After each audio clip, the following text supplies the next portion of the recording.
සුබ දවසක් වේවා යාළුවනේ. මම ඔයාලට වෙනස් විදියට නෙළුම් මලක් හදාගන්න විදිය තමයි කියලා දෙන්නේ.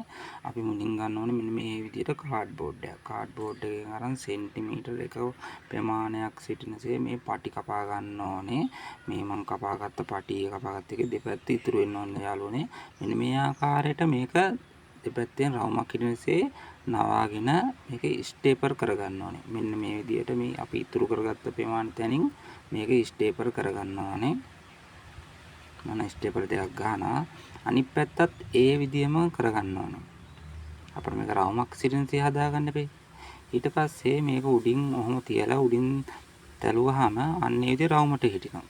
අපි මේක අපිට මේක රවුමක්සේ තියාගන්න ඕන හින්දා මම මේකට කරනවා මෙන්න මේ ආකාරයකට පටි දෙකක් අරගෙන මේක ඇතුල් පැත්තෙන් මෙන්න මේ ආකාරයට තියාගෙන උඩින් ඉස්සෙල්ලම් ස්ටේපර් කරගන්න ඕනේ.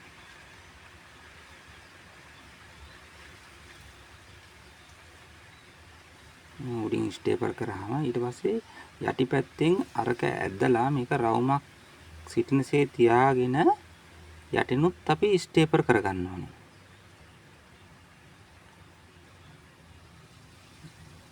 මේක පැත්තක් හරි යාළුවනේ. දැන් දෙපැත්තම මේ විදිහ කරගත්තාම තමයි අර සම්බරතාවය තියෙන්නේ. මම මේ පැත්තෙනුත් ඒ විදිහම ස්ටේපර් උඩින් ස්ටේපර් කරගත්තා.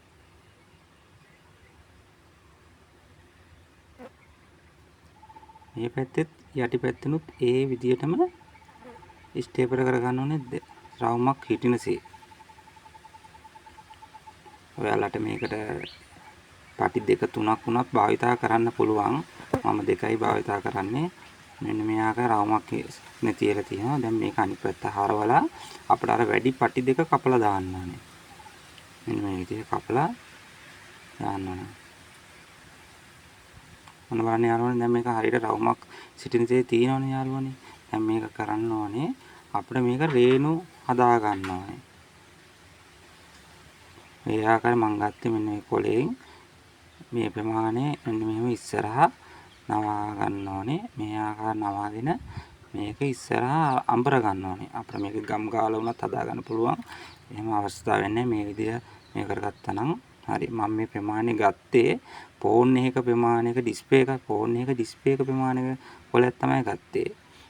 මම මේ ආකාරයට මේ හදාගත්ත රේණු ටික මේ ආකාරයට අරගෙන අපිට මේකේ මේ රවුමේ වටේ ගාගෙනත් අපිට මේක අලව ගන්නත් පුළුවන්. මේ ආකාරයට.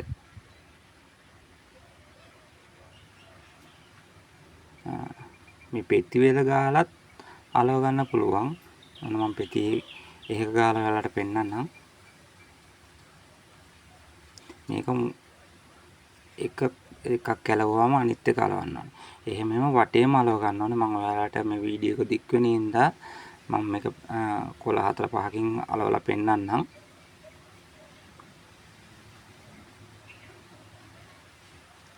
ඊළඟ එක අලවනකොට අලවන්න ඕනේ අර දෙක අතරේ මැද්දෙන් අලවන්න ඕනේ.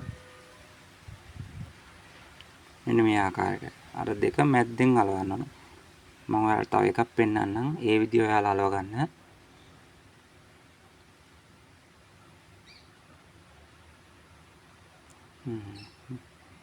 මේ තමයි මම සම්පූර්ණ අලවගත්ත එක. මම මේක යටිපැත්තෙන් අයි කොළ පාට අලව ගන්න ඕනේ.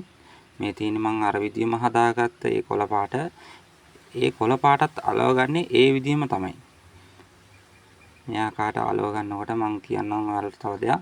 මේක වැඩි වෙලා මේක අපි ගම් ගාලානේ තියෙන්නේ මේ පාප්ප ගාලා තියෙන්නේ. ඒකින්ද ශනික වේලෙන්නේ නැහැ. ඒකින්ද ඔයාලා පොඩ්ඩක් අවුවේ තියලා ගත්තා නම් මේක ටිකක් වෙලා යනකොට මේක හොඳට වේලෙනවා.